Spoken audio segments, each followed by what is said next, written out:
오늘은 비대면 시대 영적 성장이라는 말씀 제목으로 말씀을 전하도록 하겠습니다.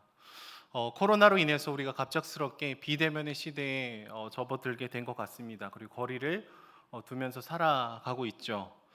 자발적인 거리 두기가 아니라 비자발적으로 서로가 서로를 마주할 수 없는 그런 환경 가운데 지금 저희가 살아가고 있는 것 같습니다.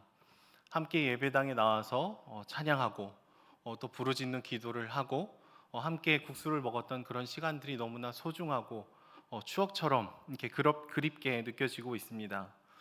예전에는 우리가 언제나 어디서나 나는 예배를 드릴 수 있는 존재다, 뭐 그렇게 스스로를 생각했을지 잘 모르겠지만 이 코로나가 장기화가 되면서 우리의 민낯을 보게 되는 것 같습니다. 나라는 존재가 얼마나 연약한 존재인지, 온전한 예배를 드리기가 얼마나 어려운 존재인지를 스스로 돌아보는 것 같습니다. 우리 함께가 아니라면은 우리는 얼마나 이 예배를 드리는 것조차도 참 온전한 마음으로 드리지 못하는지를 보게 되는 것이죠. 그리고 코로나가 장기화되면서 우리 마음이 조금씩 침체되는 그런 경험들을 모두들 하시곤 하셨을 것입니다. 처음에 가정에서 예배를 드릴 때는요, 처음에 옷을 잘 입고 시간도 잘 지키고 딱 이렇게 주님 앞에 예배를 드립니다. 시간이 지나면서 옷이 굉장히 편안해지죠.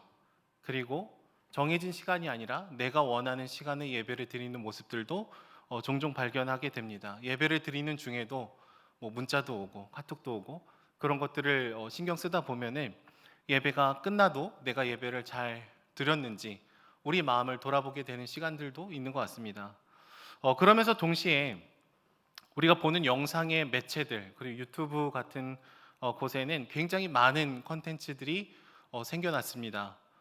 예전에는 뭐 다른 교회 홈페이지를 방문하거나 그 교회 예배당에 가야지만 말씀을 들을 때가 참 많았는데요. 요새는 유튜브에서 몇 번 이렇게 누르기만 하면 어느 곳에 있든지 그 교회 설교를 저희가 쉽게 접할 수가 있게 되었죠.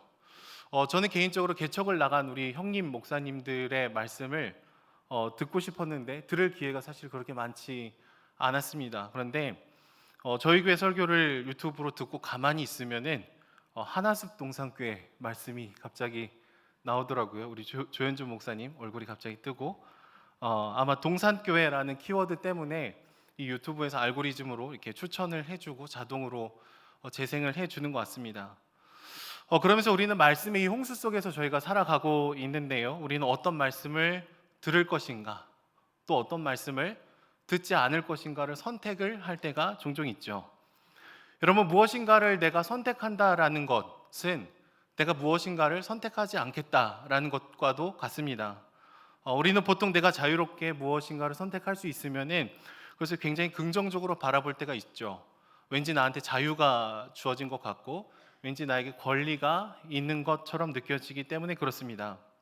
하지만 여러분, 하나님의 말씀을 대할 때에는 하나님의 말씀이 나를 비춘다라는 그 느낌보다 내가 말씀을 선택한다라는 그런 느낌 위에 서 있게 되면은 하나님과 말씀 사이에서 누가 주체인지를 자세히 돌아볼 필요성이 있습니다. 그 방향성에 문제가 있을 때도 있는 것이죠. 내가 좋아하는 목사님의 설교를 찾아 듣고요. 그 말씀이 나에게 어땠는지를 저희가 평가를 할 때도 종종 생겨납니다. 물론 말씀을 통해서 내가 깨달은 바를 나누고 고백하고 적용하는 것은 너무나 귀한 전통이지만 우리가 종종 수많은 이야기들 속에 수많은 말씀들 속에 내가 이것을 고르고 선택을 한다면 사실 하나님의 말씀이 나를 읽는지 내가 그 말씀을 읽어내는지 사실은 우리 마음의 중심을 돌아봐야 되는 것이죠. 말씀을 대할 때에도 우리는 자기 중심적일 때가 굉장히 많다라는 것입니다. 그리고 그 마음의 중심에 선택을 하고 선택을 하지 않는 그 선택을 할 때 그 선포되는 그 말씀을 하나님의 온전한 말씀이라기보다는 사람의 말처럼 저희가 여길 수 있는 가능성도 어느 정도 전제가 되어 있는 것이죠. 정말로 하나님의 말씀이라면 선택을 할 수 없습니다. 정말로 하나님의 말씀이라면 불편하고 부담되고 힘들고 어려워도 그것이 정말로 주님의 말씀이면 우리는 순종하고 따라가야 되는 의무와 특권이 있는 것이죠. 하지만 우리는 말씀을 듣는 중에서도 나에게 불편한 것은 흘려보내고 나에게 유익이 되는 것은 아멘으로 취하고 싶은 것이 사람의 모습일 수도 있겠다라는 것입니다. 오늘 말씀 본문에는 데살로니가 교회 이야기가 나오고 있는데요. 데살로니가 교회 성도들은 바울과 그렇게 길지 않은 시간을 함께할 수밖에 없었습니다. 대략 6개월 정도의 시간만 보냈으리라 추정이 되는데요. 여러 핍박으로 인해서 비자발적으로 만나지 못하게 되는 상황들이 연출이 됩니다. 하지만 데살로니가 교회는요, 목회자와의 연대가 굉장히 느슨해졌음에도 불구하고 말씀을 보시면 마케도니아와 아가야에 있는 자들의 본이 되는 아름다운 공동체로 빚어져 갔다라고 기록이 되어 있어요. 여러분, 그들은 비자발적인 단절 속에서 목회자가 떠난 그 상황 속에서 어떻게 더 아름답고 더 건실한 교회로 자라나갈 수 있었을까요? 우리 13절 말씀을 함께 읽어보도록 하겠습니다. 13절 말씀입니다. 함께 읽도록 하겠습니다. 시작. 이러므로 우리가 하나님께 끊임없이 감사함은 너희가 우리에게 들은 바 하나님의 말씀을 받을 때에 사람의 말로 받지 아니하고 하나님의 말씀으로 받음이니 진실로 그러하도다. 이 말씀이 또한 너희 믿는 자 가운데에서 역사하느니라. 아멘. 여러분, 바울을 통해서 선포된 말씀에 대해서 어떻게 했다라고 얘기를 하고 있습니까? 사람의 말로 여기는 것이 아니라 설교자를 통해서 선포하시는 주님의 말씀으로 받아들였다라고 고백이 되어 있죠. 아시다시피 바울은요, 그렇게 언변이 뛰어난 설교자가 아니었습니다. 하지만 바울을 통해서 선포된 그 말씀이 나타날 때 하나님의 말씀으로 여기고 순종하고 나아가려는 모습들이 데살로니가 교회 안에 분명히 있었더라라는 거예요. 그리고 그러할 때 말씀이 믿는 자 가운데에서 역사한다라고 얘기하고 있어요. 여기서 역사한다라는 단어는 현재형 동사로 되어 있습니다. 계속해서 하나님의 말씀이 나에게 커다란 의미가 있다라는 것을 강조를 하는 것이죠. 끊임없이 주님의 말씀을 들으려는 우리 마음의 중심이 열렸을 때 지금 오늘 여기서 하나님의 그 말씀이 내 삶 가운데 역사를 하시더라라는 거예요. 그러려면 여러분, 먼저 우리가 영적인 소비자, 영적인 평가자의 자리에서 내려와서 하나님의 말씀을 그대로 듣고 따르려는 수신자의 그 마음으로 계속해서 귀를 기울이고 마음을 열고 순종하려고 해야 된다는 것이죠. 주님의 말씀을 묵상할 때마다, 설교를 들을 때마다 이 말씀을 통해서 주님께서 오늘 나에게 하시는 말씀이 분명히 있다라는 믿음의 고백을 굉장히 구체적으로 드리며 나아가야 된다라는 것입니다. 그리고 오늘 나오는 데살로니가 교인들은 두 번째로 고난을 받았다라고 얘기를 하고 있어요. 예수님을 믿는 것으로 인해서 동족으로부터 비난을 당하고 핍박을 당하는 고난을 받게 되었던 것이죠. 이 고난과 고통이 데살로니가 교회가 성숙해할 수 있었던 두 번째 요소입니다. 실제로 바울은요, 늘 복음을 전하다 고난을 받는 사람의 대명사였습니다. 전도 여행 중에 돌을 맞아 죽으려고 할 때쯤에 이렇게 고백을 했어요. 우리가 하나님 나라에 들어가려면 반드시 많은 환난을 경험해야 됩니다. 이런 얘기를 돌에 맞으면서 그렇게 얘기를 했습니다. 예수님도 얘기를 하셨죠. 나를 따라오려거든 꽃길을 걷는 것이 아니라 자기 십자가를 지고 따라야 된다라고 얘기를 해 주셨습니다. 특별히 14절의 말씀을 보시면은요, 유대에 있는 하나님의 교회들이라는 표현이 기록이 되어 있어요. 이 표현은 이렇게 바꿔보면 좋을 것 같습니다. 이 땅 위에 있는 하늘나라의 교회들, 이 땅에 있는 하나님 나라의 교회들이라는 표현으로 저희가 이해를 해볼 수가 있을 것 같아요. 그러니까 천국의 시민권을 저희가 가졌지만 저희가 살아가는 현실은 이 땅에 두 발을 내딛고 살죠. 그러니까 이중적인 소속감이 우리에게 분명히 있는 것입니다. 그러니까 죄가 가득하고 수많은 우상이 당연한 세상을 살아갈 때 우리가 정말로 주님을 사랑하고 주님이 내 삶의 목적이라고 말한다면 우리는 고난과 고통과 부대낌을 통과하는 삶을 살아갈 수밖에 없다라는 것이죠. 하지만 여러분, 오늘날에 우리가 한국에서 신앙생활 하는 데 있어서 예수님을 믿는다라는 것이 그렇게 커다란 핍박을 가져다 주지는 않습니다. 물론 요새 코로나와 관련해서 교회에 대해서 여러 선입견도 있고 부정적인 인식들도 참 많지만 이것을 고난과 핍박이라고 얘기하기에는 그 강도가 너무 약하다고 생각이 듭니다. 그래서 왠지 성경에 쓰여 있는 복음 전도자들이 당하게 되는 이 고통과 고난은 우리와 굉장히 먼 개념으로 느껴질 때가 있는 것이죠. 뭐 돌을 맞고, 매를 맞고, 죽음의 위협을 받는 그런 고통은 우리에게 주어지지 않기 때문이죠. 그래서 우리가 신앙생활 하는 데 있어서 고난과 고통을 받아야 된다라는 것이 꽤나 멀게 느껴지는 경험들을 하게 됩니다. 예전에 저희가 청년 때 안산 동산교회에서 여름마다 중국의 한 10개 정도 되는 도시에 단기 선교팀이 떠났었습니다. 그래서 어떤 팀들이 이제 중국에 가서 간증을 이렇게 해 주었는데요. 현지 지하 교회의 그 성도들과 만나게 돼서 복음을 전하고 함께 하는 사역을 감당하고 이렇게 돌아왔습니다. 그러다 중국에서 신앙생활하는 교인들의 얘기를 들었는데요. 굉장히 힘들더라고요. 너무 핍박을 받고 어려운 삶을 살아갔습니다. 예배를 드리러 몰래 이렇게 나와서 예배당을 가던 한 성도가 스타렉스 비슷한 승합차에 납치를 당하게 되고 며칠 뒤에 뭐 다리가 잘려 있고 손이 잘려 있고 그렇게 거리에 내던져지는, 예수님을 믿는 것으로 인해서 그런 고통과 고난을 받는 지체들이 여전히 중국에 있다라는 얘기를 들었어요. 그때 단기팀으로 갔던 한국 선교팀들이 미안한 마음이 들었답니다. 동일한 주님을 따르는데 우리는 너무 편안해서 죄송합니다. 우리는 이렇게 단기 선교 잠깐 며칠 와서 가지만 당신들은 여기서 이렇게 힘들게 신앙생활을 하는군요. 정말 죄송합니다. 이런 고백을 한국 팀들이 중국 분들에게 이렇게 고백을 했습니다. 그랬더니 중국 그 교회 리더들이 이렇게 대답을 했대요. 아닙니다. 우리는 늘 눈에 보이는 사람들과 싸우기 때문에 늘 정신을 차리고 늘 복음의 본질을 지키면서 살기가 조금 더 쉬운 것 같습니다.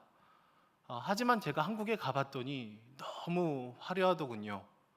예배당이 너무 컸습니다.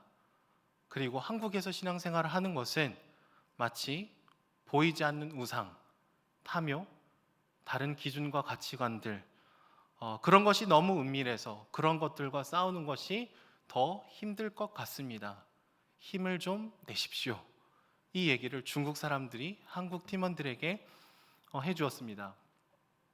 오히려 어떤 부분에 있어서는 본인들이 단순하게 밀고 나갈 수 있는 부분이 있더라라는 거예요. 서로 고통과 고난과 부대낌의 종류가 전혀 다르죠. 한국에서 정말로 그리스도인답게 살아간다라는 것은 더 쉽지 않을 수도 있는 측면이 분명히 있습니다.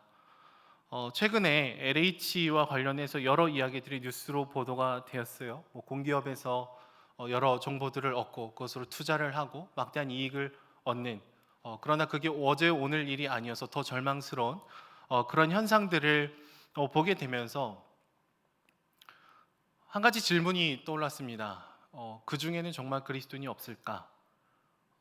그런 일들이 오랜 기간 많은 사람들을 통해서 자행되어지고 관행처럼 여겨져 왔는데 정말 그 중에는 그리스도인들이 그렇게 없었을까? 라는 질문에 쉽게 대답을 잘 못하겠습니다. 예전에도 한번 말씀드렸었는데요. 서울에 있는 한 체육관에서 장애우 아이들을 위한 학교 설립 반대하는 그런 장면을 이제 동영상으로 뉴스로 본 적이 있습니다. 체육관을 가득 채운 사람들이 와서 소리를 치는 거예요. 이 학교가 들어오게 되면은 우리 아파트 집값이 떨어집니다.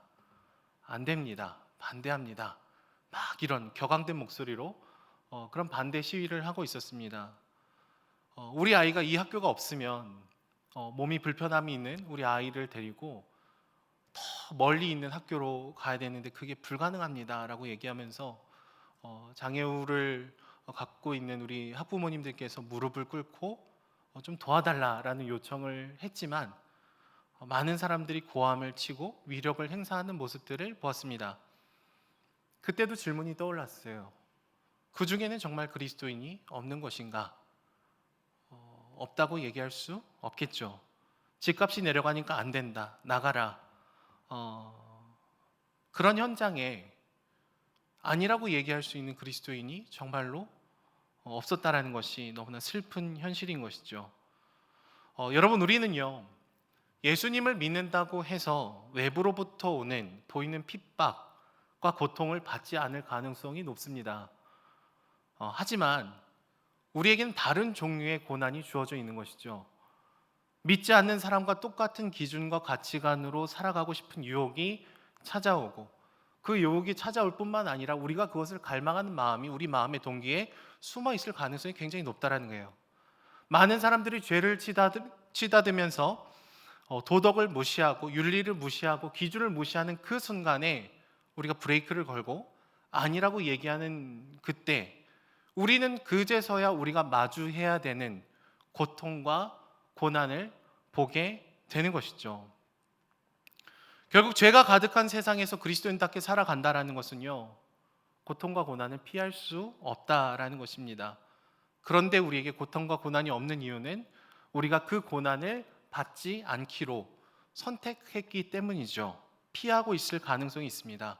하지만 한 번, 두 번, 세 번 타협하다 보면 사회적으로 커다란 일들이 일어났을 때 교회가 어떤 자정의 역할도 하지 못하는 그런 한계들로 드러날 수가 있는 것이죠. 하지만 오늘 말씀 본문의 데살로니가 교회들은 목회자들과의 그 연대성이 굉장히 떨어졌음에도 불구하고 복음으로 인한 고난과 고통을 기쁨으로 감내해 나가고 있습니다.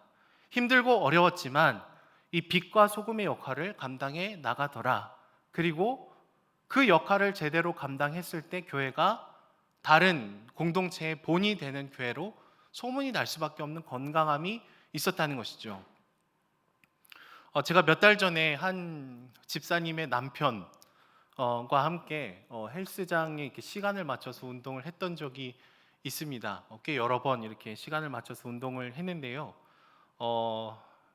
아직 교회 나오지 않는 남편분을 저는 이렇게 형님이라고 부르는 버릇이 생겼는데, 그래서 그분을 제가 이렇게 형님 하면서 같이 이렇게 운동을 했어요. 물론 그분이 저한테 이렇게 반말을 하진 않으셨지만 저보다 한참 형님이시기 때문에 저는 이렇게 운동을 제대로 배워본 적이 없고 그렇게 많지 않습니다. 기간도 그렇게 길지 않은데 이 형님은 그 헬스를 하신 지 벌써 한 20년이 훨씬 넘으셨더라고요. 뭐 대회도 나가시고 막 아무튼 저랑 본질적으로 다른. 예.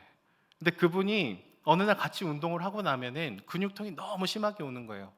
그러니까 하체 운동을 하고 나면은 막 이게 걷지를 못합니다. 그 헬스장 계단을 내려올 때. 그리고 그레이스홀에서 비전홀에서 그레이스홀로 내려가는 그 짧은 그 비탈길도 저에게는 굉장히 버거웠습니다. 그런데 운동을 하면서 형님 너무 아프네요. 뭐 이렇게 얘기를 했더니 굉장히 덤덤하게 얘기하면서 운동은 원래 그런 거예요. 그러더라고요, 저한테. 원래 아픈 거예요. 아프지 않으면 운동하는 의미가 없습니다. 원래 그래요. 굉장히 덤덤하게 저한테 얘기를 하시더라고요. 그러니까 근육이 생겨나려면 살짝 근육이 찢어지고 회복이 되어야 되는 그 과정들이 이렇게 반복이 돼야 되는 것이죠. 그렇기 때문에 고통이 수반될 수밖에 없습니다. 그러니까 헬스장에서 뭐 아령을 들고 뭐 근력 운동을 한다라는 것은 이 고통이 수반될 것을 굉장히 당연하게 여기는 그 마음의 자세로 나아가야 된다라는 거예요. 자극이 와야 되고요, 아파야 되고요. 아무리 운동했는데도 아프지 않다, 그러면 그냥 깨작깨작하고 만 것이죠. 운동의 초보자였던 저와 운동의 고수였던 그 형님은 고통을 대하는 태도 자체가 아예 달랐던 것입니다. 여러분, 그리스도인으로 살아가는 우리도 비슷합니다. 성경은 분명하게 우리가 이 땅 위에 있지만 하나님 나라의 시민으로 살아가야 된다라고 얘기를 하고 있어요. 그리고 그렇게 살아갈 때 부대낌과 힘듦과 고통과 고난과 어려움이 다가올 수밖에 없다. 그것이 외부로부터 오는 고통이 아니라고 할지라도 기준과 우리 욕심을 내려놔야 되는 그런 다른 종류의 고통이라고 할지라도 분명히 그 순간이 온다라고 얘기를 하고 있습니다. 그러니까 그리스도인답게 살면 고통은 늘 상수라는 거예요. 항상 있을 수밖에 없다. 우리 삶에 고통이 없다라는 것은 우리가 너무나 비슷해졌을 가능성이 높거나 아니면 피해가고 있을 가능성이 높은 것이죠. 손장으로 영혼을 섬기다 보면은요, 한 영혼을 위해서 애쓰다 보면은 여러분 상처가 생기기 마련입니다. 아무리 열심히 해도 내 마음을 받아주지 않고 카톡 숫자 1만 없어지고 단톡방을 나가고 막 그런 일이 비일비재하죠. 10월, 11월 되면은 우리 영혼을 섬기시는 분들의 마음이 새까맣게 타버려서 이제 교구 목사님한테 전화만 오면 얘기해야지 작정하는 그 마음을 품을 때가 있습니다. 어떤 분들 보면은 다른 교회에서 열심히 섬기다가 저에게 오셔서 그런 얘기해요. 저는 섬길 대로 다 섬겼습니다. 은혜동산교회 와서는 쉴 겁니다. 양육을 안 하세요. 새가족 교육도 안 받습니다. 영혼을 섬기는 자리에 가지 않아요. 다락에 모이지 않습니다. 왜요? 이제 그 고통이 싫은 것이죠. 하나 되기 위해서 애쓰고 모이기를 힘쓰고 영원한 가치를 위해서 달려갔던 그 것들이 당연하게 그리스도인으로서 마땅히 품어야 되는 것이라고 이제는 보지 않고 그냥 쉬고 싶은 마음에 잠식이 되어 버린 것입니다.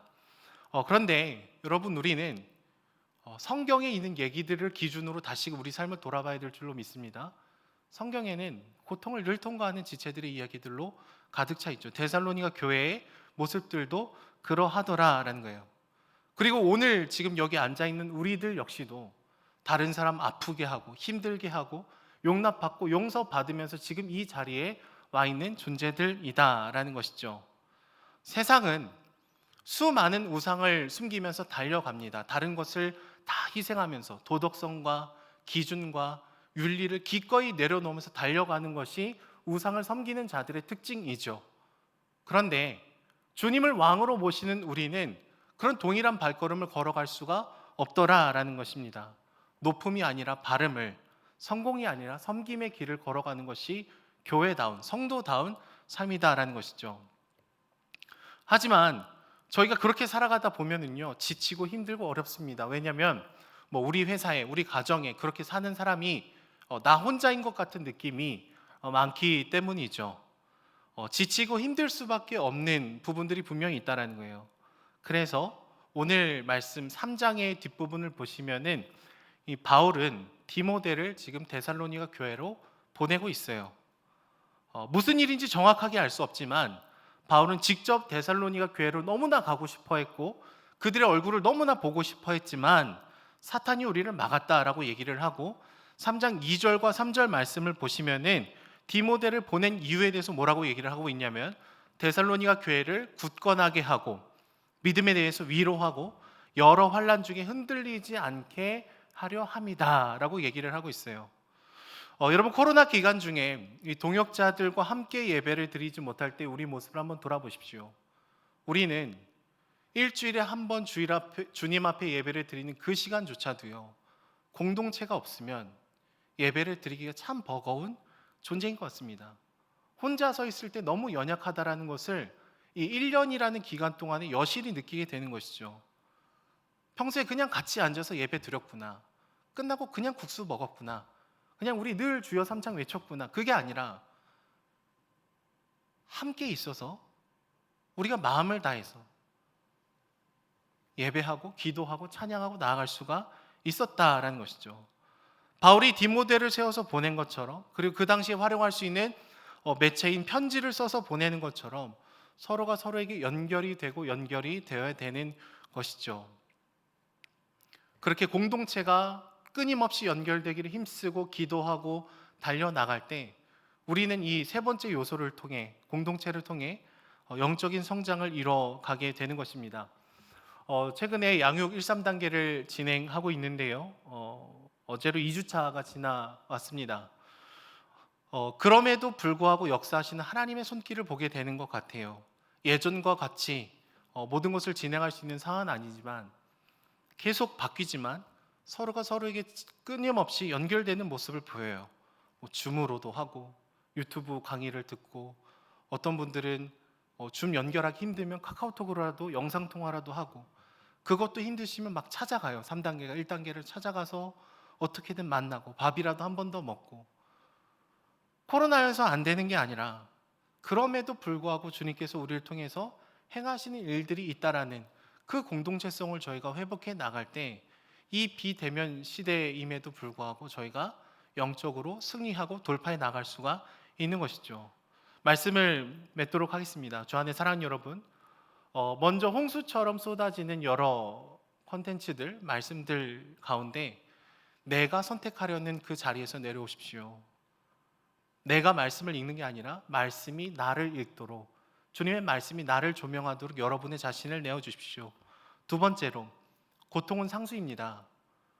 우리에게 주어진 이 고통, 외부적인 고통이 없다고 할지라도 세상과 다른 기준과 가치관으로 저희가 걸어가기를 선택하고 또 선택을 해야 되는 것이죠. 힘들고 어려우면 사람들은 더 나를 위해서 투자하기 마련입니다. 더 나를 위해서 쌓아두기 마련이죠. 하지만 저희는 다른 방식으로 살아갑니다. 이번에 특세 기간을 통해서 모은 이 희년 헌금을 통해서 우리의 소유를 모아서 흩고 힘들고 어려운 지체에게 반응하는 것이 교회다운 모습이더라라는 거예요. 마지막으로 바울이 편지와 디모데를 보내면서 다시금 그들과 어떻게 해서든 연결되기를 원하는 그 간절함으로 여러분에게 맡겨주신 그 영혼들에게 달려가십시오. 연락하십시오. 만나십시오. 그래서 혼자가 아니라고, 힘들고 어려운 순간에 우리가 함께하고 있다는 것을 함께 고백하고 나아가는 저와 여러분들이 되기를 소망합니다. 우리 함께 찬양하며 나아가도록 하겠습니다.